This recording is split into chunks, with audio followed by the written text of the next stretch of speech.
કચ્છની સાથે મુન્દ્રામાં પણ ધોરણ 10 બોર્ડની પરીક્ષાનો પ્રારંભ થયો હતો। આજે સવારે શહેરના વિવિધ પરીક્ષા કેન્દ્રોમાં બોર્ડના છાત્રો પરીક્ષા આપવા ઉમટ્યા હતા। સીકેએમ કન્યા વિદ્યાલય પરીક્ષા કેન્દ્ર પર સ્કૂલના ગેટ પર વિવિધ સંસ્થાઓના આગેવાનોએ બોર્ડના છાત્રોને આવકાર આપ્યો હતો। આરડી એજ્યુકેશન ટ્રસ્ટના પ્રમુખ ડાયાલાલ આહિર, રોટરી ક્લબના ભૂપેન્દ્ર મહેતા તેમજ તેમની ટીમે બાળકોને મીઠું મોઢું કરાવી સ્વાગત કર્યું હતું।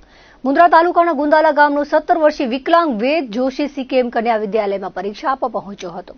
ગુંદાલા ગામનો જોશી વેદ જન્મથી જ વિકલાંગ છે અને ધોરણ 10માં તેને 60% રિઝલ્ટ આવ્યું હતું।